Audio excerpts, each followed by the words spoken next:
Estando com os discípulos no Monte das Oliveiras, Jesus ouviu deles a seguinte pergunta: que sinal haverá da tua vinda e da consumação do século? O mestre, então, enumerou vários sinais indicadores do seu retorno à terra. Alguns sinais destes apresentados tiveram cumprimento inicialmente em Jerusalém e serviram como maquete ilustrativa dos acontecimentos do fim. Outros sinais, porém, estão se cumprindo agora, em nossos dias. Todos os dias lemos e ouvimos nos jornais, rádio e televisão inúmeros acontecimentos. São várias as tragédias: terremotos, chacinas, roubo, enganos, crianças abandonadas, doenças, fome, guerras. O que diz a Bíblia sobre esses acontecimentos?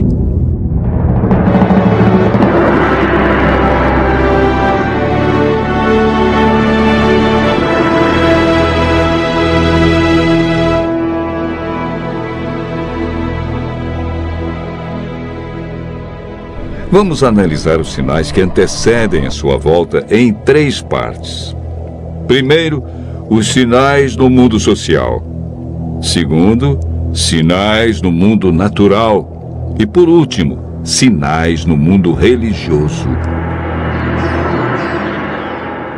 Os sinais no mundo social estão descritos em Mateus 24, versos 6, 7 e 10. Jesus profetizou que antes de sua volta, o mundo estaria envolvido em guerras, fome, nação contra nação, reino contra reino, traição e ódio entre as pessoas. Na segunda carta de Timóteo, capítulo 3, versos 1 a 5, nos fala de tempos difíceis. Desemprego, fome, pessoas egoístas, avarentas, pessoas blasfemando de Deus, filhos desobedientes à paz, homens sem domínio de si. Esses sinais no mundo social são provenientes da obra de Satanás e não de Deus. Na segunda parte do nosso estudo, falamos a respeito dos sinais no mundo natural. Mateus 24, versos 7 e 29, fala de sinais que estão acontecendo e que já aconteceram.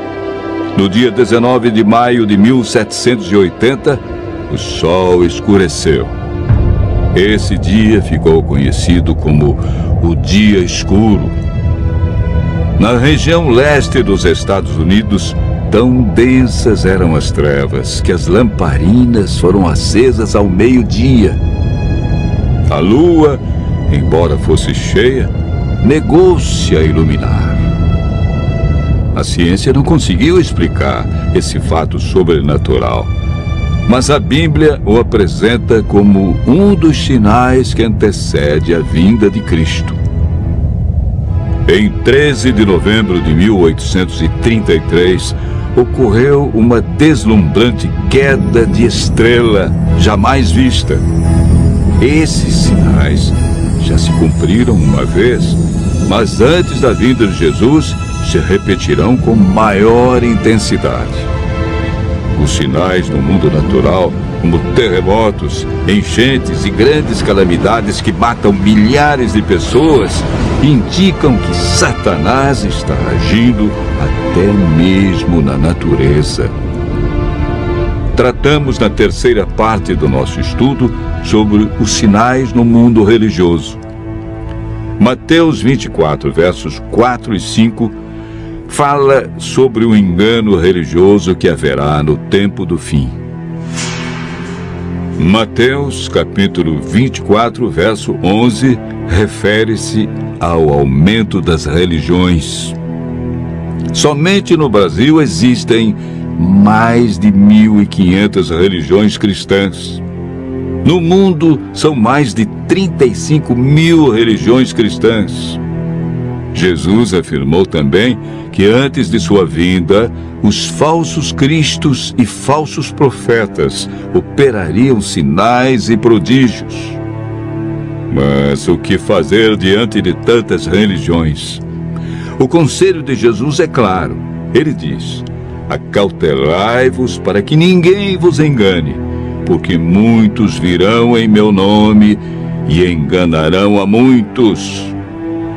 Segundo Pedro 2, versos 1 a 3, fala da atitude de líderes religiosos que são movidos pela ambição e acabam usando a religião, a Bíblia, milagres e o nome de Deus para explorar as pessoas que os procuram em busca de curas, sinais e prodígios. Outro sinal no mundo religioso é encontrado em Mateus 24, verso 14. Apresenta o sinal de Deus que indica que o fim realmente chegou. Esse sinal é a pregação do Evangelho do Reino em todo o mundo. O apóstolo Paulo nos fala em Gálatas, capítulo 1, verso 6, de um outro evangelho que parece ser bíblico, mas não é. Esse evangelho é o falso evangelho de Satanás, pois este sabe que pouco tempo lhe resta e está empenhado em difundir os seus terríveis enganos. O que devemos fazer para não sermos enganados diante de tantas religiões? Em 1 João, capítulo 4, verso 1, encontramos a resposta. A Bíblia nos orienta a provar se os espíritos provêm de Deus ou não, ou seja, comparar. Aquele que quiser fazer a vontade de Deus deve comparar a doutrina da Bíblia com aquilo que outros ensinam. Por que Deus manda provar?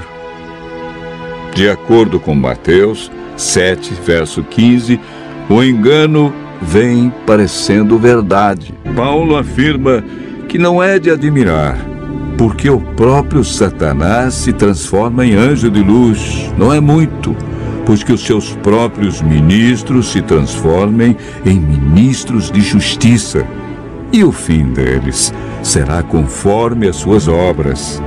Segundo Coríntios, capítulo 11, versos 14 a 15. Satanás tem poder para encantar as pessoas, se mostra de maneira diferente e apresenta a verdade de forma distorcida. Seus meios de enganar, segundo Mateus, são sinais, curas e prodígios. De acordo com a Bíblia, estamos vivendo nos últimos dias e Satanás sabe que lhe resta pouco tempo. Por isso sua ira se volta intensamente contra aqueles que seguem os mandamentos de Deus. O diabo quer nos levar a cometer iniquidade e nos desviar do evangelho verdadeiro, pois também tem o seu evangelho para enganar, torcer e mudar as verdades divinas. Este grande conflito que começou no céu e passou pelo Éden, agora chegou até você. Quem vencerá em seu coração? Os enganos de Satanás ou a verdade de Jesus Cristo? Vimos que os sinais preditos por Cristo estão todos se cumprindo, indicando que em breve todo o mal do universo terá seu fim. O que está faltando para Jesus voltar?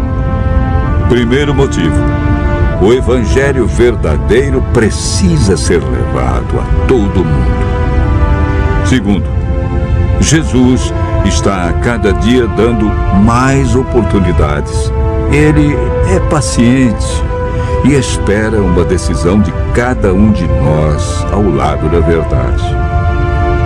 Lucas 21, verso 28, declara que ao começarem estas coisas a suceder, exultai e erguei a vossa cabeça, porque a vossa redenção se aproxima.